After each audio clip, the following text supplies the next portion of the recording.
Hello friends, welcome back to my YouTube channel. Today I'll be continuing my discussion on storage vessels.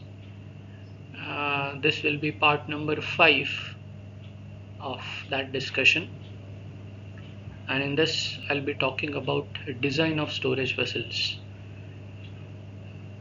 and specifically I'll be discussing design of the shell of the storage vessel. So those of you who have not yet seen my uh, videos, earlier parts of my discussion on storage vessels, I'm giving links to those videos in the description section. You please do watch it. So today I'll be talking about design of the shell for vertical cylindrical tanks. So I am discussing design of vertical cylindrical tanks for storing fluids. So in this particular part number 5, I will be discussing design of the shell. So at the end of this video, after watching this video, you'll be able to design shell of a vertical cylindrical tank. Vertical cylindrical tank that is made up of mild steel, that has conical roof, that has flat bottom, and that is erected above the ground. So let me start my discussion. Uh, in while designing the shell for the storage vessel, you need to consider both internal and external loadings. So the storage vessel may be subjected to internal loading, it may be subjected to external loading. So you'll have to consider both internal and external loadings while designing the shell. Now let us first understand what are these internal loadings. What are the components that make up internal loading that will be considered, or that has to be considered while designing the shell. So I'll be denoting internal loading by PI, and this will be having units of pressure like Newton per meter square, or kg per meter square, or kg per centimeter square. So internal loading, which now will be denoted by PI, it will be having units of pressure. Okay. Now let us understand what are the components of this internal. What are the components of PI? First important component is, for storage vessel, the important component is hydrostatic pressure, and this hydrostatic pressure, it is due to weight of the liquid. So the first component, which is very important, that is hydrostatic pressure. Hydrostatic pressure due to weight of the liquid, and let us denote it as pH. I am denoting that as pH. So first component of internal loading is hydrostatic pressure due to weight of the liquid. Second component, or before that, you should know that this hydrostatic pressure, it has to be estimated by assuming that the tank is filled with liquid to its full capacity. So while you estimate hydrostatic pressure, pH, you are going to assume that the tank is filled with the liquid up to its full capacity. So if its height is 8 meter, then we are going to assume that the tank is filled up to 8 meter. So with that assumption, you have to estimate the hydrostatic pressure. Then the second component for internal loading is internal pressure, and I am going to denote it as IP. Internal pressure will not be considered in case of non-pressure tanks, and even in case of class A vessels. So if you are designing non-pressure tanks, or if you are designing class A vessels, then you can neglect internal pressure. So if you have seen my earlier video, part 5, you will come to know that non-pressure tanks are designed so that they can withstand pressures up to 75 mm of water gauge and a vacuum of up to 25 mm of water gauge. So for these tanks, internal pressure or vacuum, they can be neglected. What you have to consider, the only component for internal loading will be hydrostatic pressure.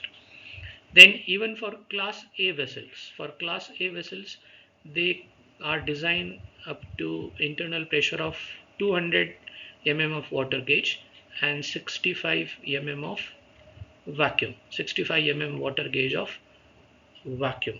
So for both non-pressure tanks and class A vessels, you can neglect internal pressure, and uh, the only component that will be considered will be the hydrostatic pressure due to the weight of the liquid. Okay, so I hope this is clear to you. Now we have understood that in order to design or in order to design the shell, you need to consider internal loading. Major component of the internal loading is hydrostatic pressure due to the weight of the liquid, and the other component is internal pressure. In case of non-pressure tanks and class A vessels, we are going to neglect internal pressure. So straight away we can say that internal pressure is taken as 0 for that. Then after considering internal loading, PI, you also have to consider external loading. What are the components that contribute to external loading? Let us understand. Wind load. So if the storage vessel is subjected to high wind velocities, you will have to consider wind load. You will have to consider wind load while designing the shell. So this will come into picture if tank is subjected to high wind velocities. Then dead load.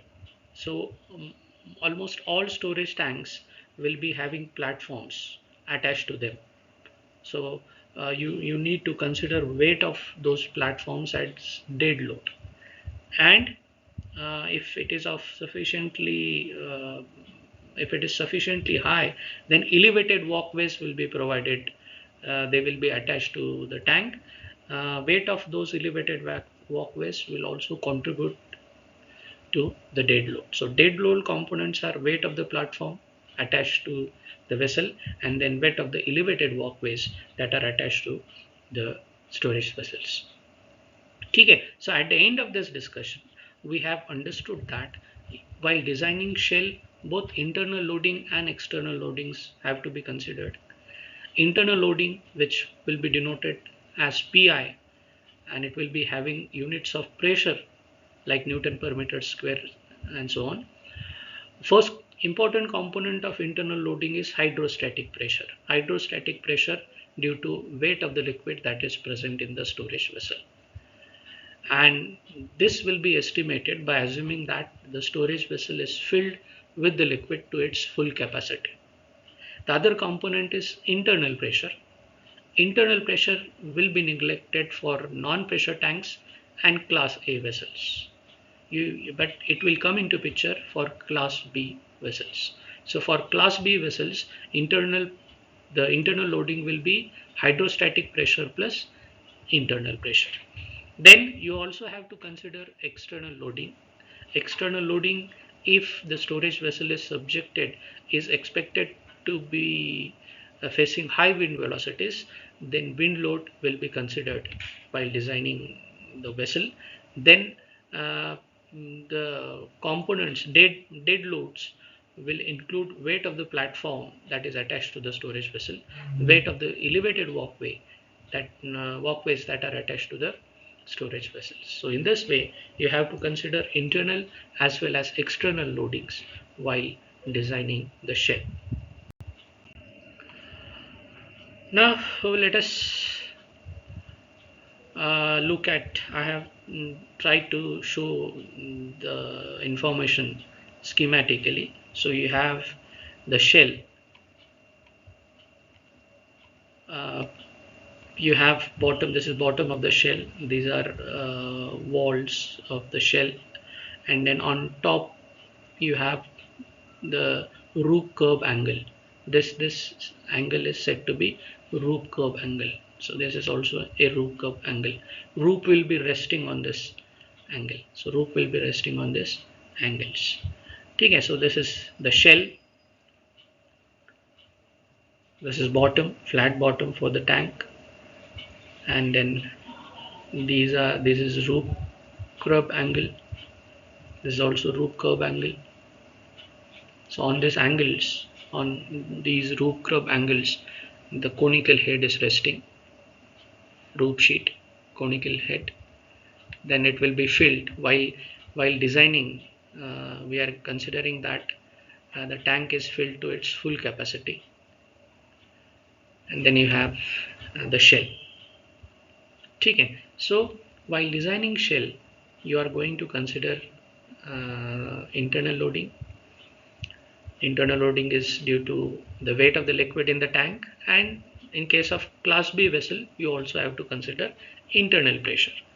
Then platform attached to the vessel, it will be considered as a part of dead load. And even elevated walkways, the weight of this elevated walkways, it will be considered as a part of dead load. So you also have to consider uh, external loading. So platform and elevated walkways, they will come into picture while calculating dead load. Okay, so the point is, when you are designing shell for the storage vessel, you have to consider internal loading. You also have to consider external loading. Let us move ahead. For shell with a known internal diameter, the task is you have to design a shell whose internal diameter is known. So for the shell with a known internal diameter, we will learn how to find thickness. Thickness is to be calculated. Thickness for the shell is to be calculated. There are there are two steps involved in this process. There are two steps involved in finding thickness for the shell. First is you have to estimate the internal load, that is Pi, which you just have understood, and then uh, uh, after Pi is estimated, thickness will be calculated based on Pi. So once you get thickness based on internal loading, the shell then have to be strengthened. The shell then have to be made stronger to withstand various external loads like wind load, dead loads. And PI is estimated differently for non-pressure tanks and class A vessels, because in case of non-pressure tanks and class A vessels, we are not going to consider internal pressure. Only the hydrostatic pressure due to weight of the liquid will come into picture. Whereas in case of class B vessels, PI will have hydrostatic pressure in it plus internal pressure in it.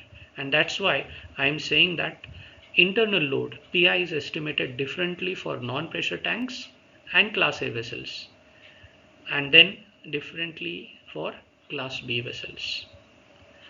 Okay, so now let us move ahead. Now first let us learn how to estimate pH. pH is an important component of internal loading. So first let us learn how to estimate pH. Hydrostatic pressure. pH stands for hydrostatic pressure. So first thing you will know, or you already know, that hydrostatic pressure pH, it is going to vary with the height of the liquid in the tank. pH varies with the height of the liquid in the tank. If you remember, pH, hydrostatic pressure, will be calculated as rho g h. So this is height of the liquid. So as height changes, pH is also going to change. So that's why we are starting with by uh, uh, considering this pH varies with height of the liquid in the tank. The shell, now let us see how the variation has to be considered. First, you need to understand, in case of storage vessel, the shell is constructed with number of cylindrical segments. So cylindrical segments are arranged one over the other, and in this way the entire shell is formed. The shell is constructed with number of cylindrical segments. These cylindrical segments, they are called shell courses. So one cylindrical segment, or you can say one layer, will be one shell course, and this shell courses will be arranged or joined one over the other to form the entire shell. Now when you have this shell courses, I'm going to show you with the help of a diagram. The bottom plate, in this case, bottom plate, bottom of the storage tank, it gives support to the lowest shell course. The first shell course, first you can say layer at the bottom, it will be supported by the bottom plate. So the bottom plate gives support to the lowest shell course. Then as we proceed further, the lower shell course, it puts a kind of restriction on the course above it. So a lower layer, it puts a kind of restriction on the layer above it, and due to this, let me explain this with the help of this diagram. So you have the storage vessel, and you have this cylindrical segments that are used to construct the storage vessels. So you have there are different layers of the cylindrical segments. So this is first layer, this is second layer, third layer, fourth layer, fifth layer for this particular you can say diagram. So each layer is formed from rectangular plates. So in each layer, rectangular plates are joined, and then the other layers are constructed one over the other. Now this lowest layer, layer number 1 or shell course number 1 in this diagram, it will be supported by the bottom plate, the bottom of the vessel.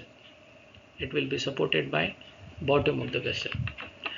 Then layer number 1, shell course number 1, it puts a kind of restriction on shell course number 2.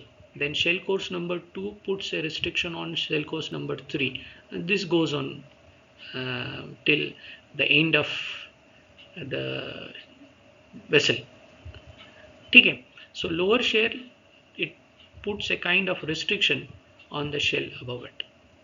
Okay. So in this case, pH, the hydrostatic pressure, is calculated. Due to this reason, what is done, pH is calculated for each shell course. You need to calculate pH for each of the course number 1, 2, 3, 4, so and so forth. And how it is calculated? It is calculated 300 millimeter above the bottom of that course. So for example, if you are calculating pH for shell course number 1, so it will be calculated at a point that is 300 mm above the bottom of that course. For example, if you are doing it for shell course number 2, it will be calculated at a point that is 300 mm above the bottom of this course. So this is as per given in the standards.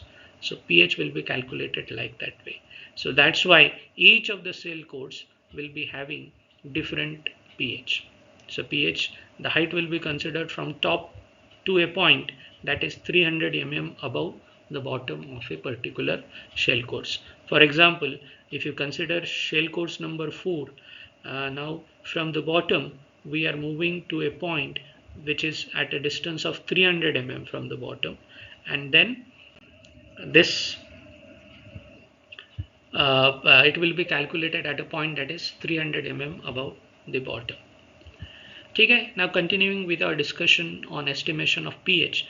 So again, I will show it in a different, more clear way. So you have various courses. Let me number them so that you can understand. This is course number 1, course number 2, course number 3, course number 4, and course number 5. Or you can call them as layers. Please remember, each layer is formed from rectangular plates that are welded together. Okay, now let us consider point R. We are considering course number 3, and we are considering point R at a distance of 300 mm above bottom of shell course number 3, bottom of layer number 3. Now let the distance between bottom of the shell course number 3 to the top of the vessel be h, and let us measure it in meter. Let us measure it in meter. Okay, so if this is h in meter, this is 300 mm. Now you can easily tell what is this distance. This distance will be h minus 0.3. Since h is taken in meter, 300 mm is converted to meter. That will be 0.3. So distance from top of the vessel to point R is h minus 0.3. So for shell number 3, pH will be estimated with this height, h minus 0.3. So you are getting pH at point R, which is 300 mm above bottom of that shell course number 3. So at point R, pH is given as, now you know the formula, h rho g. H in this case is h minus 0.3. You can understand it over here. So pH will be h minus 0.3 into rho into g. Rho is of course density and g is acceleration due to gravity. So after getting it, pH will be the unit for, you can check, unit for this will be Newton per meter square. You can check it, you can do some the analysis, and you'll come to know that unit for pH will be Newton per meter square. Newton per meter square. Okay, so I hope this is clear to you. If you have any doubt, you please mention that in the comment section. I will explain it. Then again, continuing with once you have estimated pH, now you have to calculate, once pH is estimated, now next thing is you have to calculate thickness. So for non-pressure tanks and class A tanks, after estimating pH, next task is to get the internal loading, that is PI. And for non-pressure tanks and class A vessels, PI will be estimated as pH. What is the reason? The reason I have already told. For this type of vessels, the other component, which is internal pressure, it is neglected. It is 0. So in that case, for non-pressure tanks and class A vessels, PI will be simply equal to pH, where pH is hydrostatic pressure, which we have just learned how to calculate. Then for class B tanks, PI is estimated by considering both components, that is PI is equal to pH plus IP. pH is hydrostatic pressure and IP is the internal pressure to which the tank may be subjected. Okay. Then thickness is calculated by using this formula. Thickness for the shell, TS is equal to PI into DI divided by 2FJ minus PI, where PF is the permissible stress. This will be known to you. J is weld joint efficiency factor, so it will depend on the type of weld joint that is used. If it is class 1 type of vessel, J will be 1, but mostly it is taken as 0.85, so J will be known to you. And PI is internal pressure, DI is the internal diameter, which will be known at the start. So we are finding out thickness for the shell whose internal diameter is known, so DI is known to us. Then after getting thickness with this formula, you need to add corrosion allowance. Corrosion allowance have to be added. Okay. Thickness can also be estimated with if you have outer diameter or equivalent diameter, that is a different thing. Since only internal diameter will be known to you, you have to estimate thickness by using the formula which we just saw. Okay. For any category of vessel, the minimum thickness, now there is the certain you can say restriction on minimum thickness for any category of vessel, be it non-pressure tank or your class A vessel or class B vessel. So this table will tell you. So now data information is in terms of equivalent diameter. What is equivalent diameter? Equivalent diameter is internal diameter plus thickness. So equivalent diameter, it will be internal diameter ID plus thickness. ठीक है. So for given equivalent diameters, certain minimum thickness is prescribed. So for example, if the diameter in equivalent diameter is less than 15 meter, then minimum thickness for those vessels should be 5 mm. If it is over than 15 meter but up to 36 meter, including 36 meter, the minimum diameter should be, minimum thickness should be 6 mm. For thickness over 36 meter up to and including 60 meter, the thickness for the shell should be 8 mm, and above 60 meter, thickness for the shell should be 10 mm.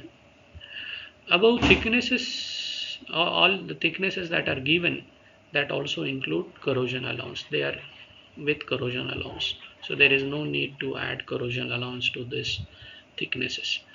ठीक है. The maximum thickness for any shell, it will be 40 mm. So you cannot go, it would be not you can say a good design if you are using a thickness greater than 40 mm. So the maximum possible thickness for shell shall be 40 mm. ठीक है. Okay, then let us move ahead. After you have calculated thickness based on PI, now you have to consider external loading. So cells with thickness calculated based on internal loading, they must be strengthened against external loadings.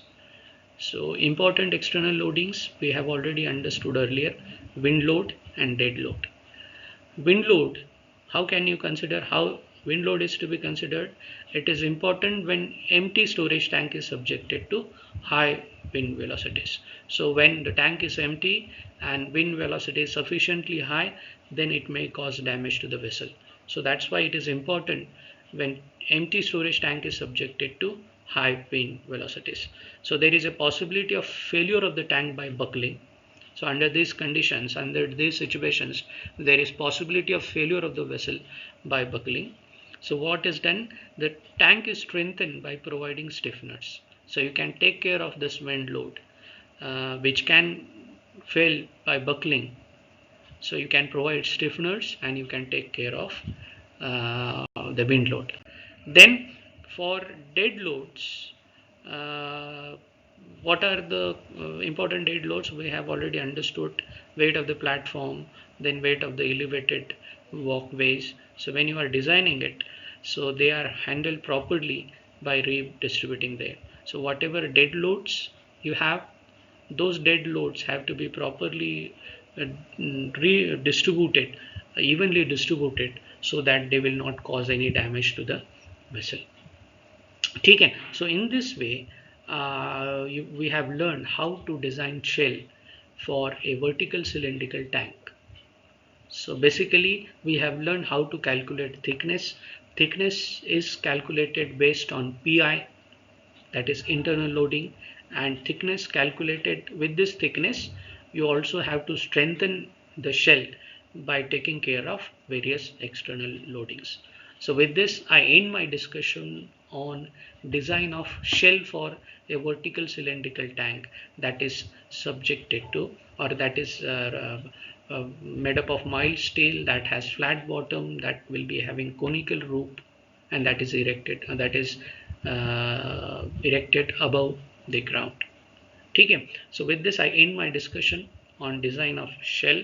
I hope you have learned something from this video. Thanks for watching my video. Please do subscribe to my channel and stay with me in my future videos to learn more about storage vessels. In my next video, I'll be discussing how to design a self-supporting conical roof for this particular tank. In this video, we have designed shell. In my next video, I'll tell you how to design the conical roof. For time being, thank you for being with me. Have a nice day. Bye bye.